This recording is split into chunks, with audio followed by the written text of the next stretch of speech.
Hi all. Woollen థ్రెడ్తో bangles ఎలా make చేసుకోవాలో నేను వీడియోలో చూపిస్తానండి. దీనికి ఏంటంటే గ్లాస్ బ్యాంగిల్స్ తీసుకున్నాం.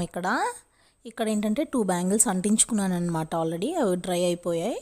తర్వాత ఏంటంటే గ్లూ అప్లై చేసుకొని ఇక్కడ ఉలెన్ థ్రెడ్ 2 కలర్స్ కాంబినేషన్లో నేను తీసుకున్నానండి. వీటిని ఇలా అంటించుకొని కొద్దిసేపు డ్రై అవ్వనివ్వాలండి. మనం సిల్క్ థ్రెడ్ బ్యాంగిల్స్ మేక్ చేసినప్పుడు ఏంటంటే సిల్క్ థ్రెడ్ వెంటనే అంటుకుంటుంది కదా. ఇవి ఏంటంటే ఉలెన్ థ్రెడ్ కదా, ఇది వెయిట్ ఉంటుందన్నమాట. అందుకని త్వరగా అంటుకోదు. మనం గ్లూ అప్లై చేసిన వైపు ఇలా ఫింగర్ని పెట్టుకొని తర్వాత దారాన్ని చుట్టుకుంటూ వెళ్ళాలండి. ఇక్కడ నేను ఇంకొంచెం గ్లూ అప్లై చేసుకుంటున్నాను, ఎందుకంటే స్టార్టింగ్ మనకి ఇంకా డ్రై అవ్వలేదు కదా. స్టార్టింగ్ది ఫింగర్ పెట్టి పట్టుకున్నాం కదా. ఇలా చేస్తే ఏంటంటే ఇది కూడా అతుక్కుంటుంది త్వరగా. సిల్క్ థ్రెడ్ బ్యాంగిల్స్ని మనం ఎలా చుట్టుకుంటామో ఇది కూడా సేమ్ అండి, అలానే చుట్టుకోవాలి. ఇక్కడ నేను 2 కలర్స్ కాంబినేషన్ తీసుకున్నాను కదా. సింగిల్ ఒకవేళ తీసుకుంటే సింగిల్ కలర్ మీరు తీసుకుందాం అనుకుంటే కనుక అది కూడా 2 వరుసలు ఒకేసారి చుట్టుకుంటే కొంచెం త్వరగా అయిపోతుంది. సేమ్ ఇలానే అండి బ్యాంగిల్ మొత్తం చుట్టేసుకోవాలి. ఇప్పుడు చూసారా, స్టార్టింగ్లోది డ్రై అయిపోయింది. ఇది మనం కంప్లీట్గా చుట్టుకున్న తర్వాత కూడా లాస్ట్లో ఎక్స్ట్రాస్ ఏమైనా ఉంటే కట్ చేసేసి మనం గ్లూ అప్లై చేసి అంటిస్తాం కదా, అక్కడ కూడా క్లిప్ ఏమైనా పెట్టేస్తే, గ్లూ అప్లై చేసి క్లిప్ ఏమైనా పెట్టేస్తే అది ఇంకా డిస్టర్బ్ అవ్వకుండా నీట్గా డ్రై అయిపోతుందండి.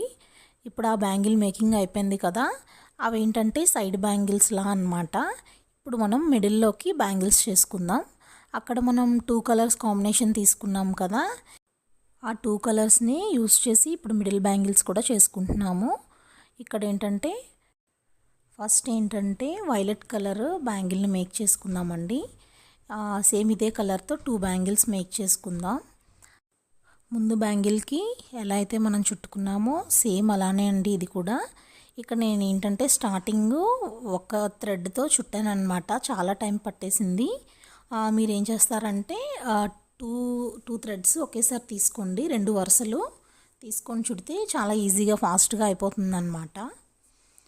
ఇక్కడ లాస్ట్లో నేను ఆల్రెడీ చెప్పాను కదా, గ్లూ అప్లై చేసుకున్న తర్వాత క్లిప్ పెడితే ఇది ఇంకా డిస్టర్బ్ అవ్వదు, లేకపోతే మన చేతితోనే వచ్చేస్తుంది అనమాట బ్యాక్కి. ఇలా ఎంతసేపటికి డ్రై అవ్వదు. అదే ఇలా క్లిప్ పెట్టేసి కంప్లీట్గా డ్రై అయినంత వరకు పక్కన పెట్టేసుకుంటే ఈజీగా డ్రై అయిపోతుందండి. నెక్స్ట్ ఏంటంటే ఇక్కడ మనం పీచ్ కలర్ తీసుకున్నాము. సేమ్ బ్యాంగిల్కి ఇక్కడ చూసారా నేను 2 లైన్స్ తీసుకున్నాను. ఇది కొంచెం ఫాస్ట్గా అయిందనమాట ముందు దాంతో పోలిస్తే. దీనికి కూడా సేమ్ ప్రాసెస్ అండి, అంటించుకున్న తర్వాత సేమ్ చుట్టేసుకోవాలన్నమాట. దీనికి కూడా కంప్లీట్గా చుట్టేసుకున్న తర్వాత గ్లూ అప్లై చేసి దీన్ని కూడా డ్రై అవ్వనివ్వాలండి.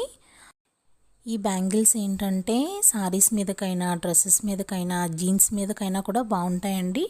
ఇప్పుడు మనం స్టార్టింగ్లో 2 కలర్ కాంబినేషన్లో తీసుకున్నాం కదా, ఆ బ్యాంగిల్స్ జీన్స్ మీద కూడా బాగుంటాయండి, చాలా స్టైలిష్గా ఉంటాయి. ఈ బ్యాంగిల్స్ మేకింగ్ కూడా చాలా తక్కువ ఐటమ్స్తోనే అయిపోతుందండి. దీనికి ఏంటంటే జస్ట్ ఉలెన్ థ్రెడ్, బ్యాంగిల్స్, కొన్ని స్టోన్స్ ఉంటే సరిపోతుంది. ఇక్కడ నేను స్టోన్స్ యూస్ చేశాను, దీనికి బదులు పెరల్స్ కానీ ఏమైనా గోల్డెన్ బీడ్స్ కానీ ఏదైనా యూస్ చేయొచ్చు అనమాట. మనం వేసుకునే మనకు కావాలనుకునే కలర్ కాంబినేషన్ బట్టి మనం మేక్ చేసుకోవచ్చు. నేను ఆ పెరల్స్తో కూడా నెక్స్ట్ వీడియోస్లో చూపిస్తానండి మీకు ఎలా మేక్ చేసుకోవాలో. ఇప్పుడు బ్యాంగిల్స్ అన్నీ రెడీ అయిపోయాయి కదా, వీటి లుక్ చూసారా ఎంత బాగుందో. వీటికి ఏంటంటే ఇప్పుడు స్టోన్స్ యాడ్ చేద్దామండి. ప్లెయిన్ ఉన్నాయి కదా, వాటికి స్టోన్స్ యాడ్ చేద్దాం. దీనికి సేమ్ గ్లూ అప్లై చేసుకొని ఇక్కడ నేను ఏంటంటే ఫెవిక్రిల్ యూస్ చేశాను. B7000 గ్లూ వీటికంత సూటబుల్ కాదండి, ఎందుకంటే అది త్వరగా కొంచెం డ్రై అయిపోతుంది కదా. దీని మీదకి అంత సూట్ అవ్వద్దు అనిపించింది నాకైతే, అందుకని నేను ఇక్కడ ఫెవిక్రిల్లే యూస్ చేశాను. అది అంటించుకొని స్టోన్స్ ఇలా కొంచెం గ్యాప్ ఇచ్చుకొని రౌండ్ స్టోన్స్ 3mmవి అంటించుకున్నానండి. ఇవి ఇంకా డ్రై అయిపోతే మన బ్యాంగిల్స్ రెడీ అయిపోయినట్టే అనమాట. వీటి ఫైనల్ లుక్ చాలా బాగుందండి, అసలు చాలా గ్రాండ్ లుక్ వచ్చింది. మనం చాలా తక్కువ ఐటమ్స్ యూస్ చేసాం కదా, ఈ వీడియో కనుక మీకు నచ్చినట్లయితే please like, share and subscribe to my channel అండి. అలాగే వెళ్ళే ముందు గంట కొట్టేయండి.